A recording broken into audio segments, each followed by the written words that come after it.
Hello guys, welcome to গরিব blogs. আজকে আমরা যাচ্ছি বাংলাদেশের সর্বোচ্চ জলপ্রবাহগুলোর মধ্যে একটি, যা মৌলভীবাজার জেলার বড়লেখা উপজেলায় অবস্থিত। এই জলপ্রবাহটি বাংলাদেশের একটি জনপ্রিয় পর্যটন স্পট, যার নাম হচ্ছে মাধবকুণ্ড জলপ্রবাহ, যার নামের অনেকগুলো কাহিনী শোনা যায়। তার মধ্যে অন্যতম দুটি কাহিনী হচ্ছে সিলেটের শেষ রাজা গোরের রাজার গোবর্ধন 1335 খ্রিস্টাব্দে একটি শিকার অভিযানে যাওয়ার সময় মাধবেশ্বর নামে একটি ধ্যান মগ্ন সন্ন্যাসীর মুখোমুখি হন। সন্ন্যাসী দেবী গঙ্গার সাথে মিলিত হন এবং একটি ঐশ্বরিক কণ্ঠে মাধব মাধব 3 বার উচ্চারণ করেন, যার ফলে মাধবকুণ্ড নামটি জন্ম হয়। অন্য একটি কিংবদন্তি অনুসারে এই নামটি শিবের নাম মাধব থেকে এসেছে, কারণ এটি বিশ্বাস করা হয় যে শিব এই স্থানে আবির্ভূত হয়েছিলেন। এ হলো মাধবকুণ্ড নামকরণের কাহিনী।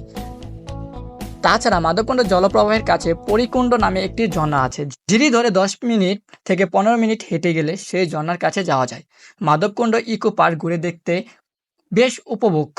দিনের পুরোটার সময় ব্যয় করার সুযোগ রয়েছে এখানে। ইকো পার্কে আরও আছে শ্রী শ্রী মাধবেশ্বর তীর্থস্থান, চা বাগান, খাসিয়াপল্লী, কমলা লেবু, সুপারি ও পানের বাগান। আবার কোথাও কোথাও জুমের চাষও দেখা মিলবে। চৈত্র মাসের মধুকৃষ্ণা ত্রয়োদশী তিথিতে মাধবকুণ্ড জলপ্রবাহ সংলগ্ন কুণ্ডে হিন্দু ধর্মাবলম্বীদের বারুণী স্নান অনুষ্ঠিত হয় এবং পাশাপাশি এখানে মেলার আয়োজন করা হয়। মাধবকুণ্ড ইকো পার্কে প্রবেশ টিকিট মূল্য জনপ্রতি 10 টাকা। তো চলেন এখন আসি কখন যাওয়ার জন্য উপযোগী সময়। ভ্রমণের জন্য শীতকাল উপযুক্ত সময় হলেও ঝর্ণাতে শীতকালে পানি কম থাকে, সেই দিক চিন্তা করে তাহলে আপনারা বর্ষা বা তার আশেপাশের সময়ে মাধবকুণ্ড ঝর্ণা ভ্রমণ করার জন্য উত্তম। তখন ঝর্ণাতে প্রচুর পরিমাণ পানি থাকে, যা দেখতে অপরূপ সুন্দর লাগে। তো এখন আসি আপনারা মাধবকুণ্ড কিভাবে যাবেন। মাধবকুণ্ড ঝর্ণার যাওয়ার অনেকগুলো উপায় আছে। আপনি কোন জেলা থেকে যাবেন তার উপর নির্ভর করবে আপনি কিভাবে যাবেন। তো এখন আসি, যেহেতু আমার বাড়ি ঢাকা বিভাগে, সেটা কিভাবে যাব সেটা বলছি আমি। ঢাকা থেকে বাসে গেলে সবচেয়ে সহজ পথ হচ্ছে আপনি বিরানীবাজার গ্রামে যে কোনো একটি বাস পরিবহনে সরাসরি কাঠালি বাজার নেমে গেলেন। সেখান থেকে রিজার্ভ সিএনজি নিয়ে বা লোকাল সিএনজি নিয়ে মাধবকুণ্ড যেতে পারবেন।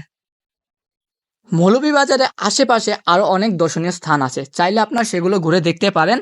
ওই জায়গাগুলো অনেক জনপ্রিয়, যেমন লাউয়াছড়া উদ্যান, চা বাগান, হামাম ঝর্ণা, মাধবপুর চা বাগান সহ আরও অনেক কিছু। যারা ভ্রমণের উদ্দেশ্যে যাবেন এই স্থানগুলো দেখে আসবেন, তাহলে আশা করি আপনাদের অনেক ভালো সুন্দর সময় কাটবে। মেন গেট থেকে হেঁটে হেঁটে যেতে হবে আমাদের মাধবকুণ্ড জলপ্রবাহের কাছাকাছি। সেখানে যেতেই আপনাদের দেখা মিলবে সেই 100 বছর পুরনো মাধবেশ্বর মন্দির। চলেন মন্দিরটি একটু দর্শন করি।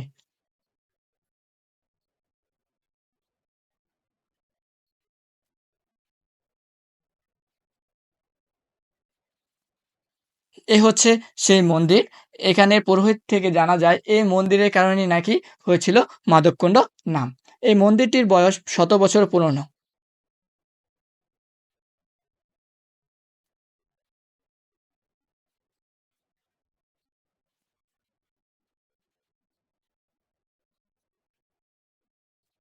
এই যে যেটা দেখতে পাচ্ছেন এটাই সেই কাঙ্ক্ষিত সুন্দর অপরূপ ঝর্ণা।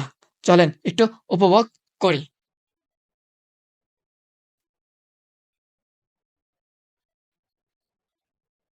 এই ছিল আজকের ভিডিও। যদি ভিডিওটি ভালো লাগে লাইক, কমেন্ট, শেয়ার করে পাশে থাকবেন। ধন্যবাদ। বাই।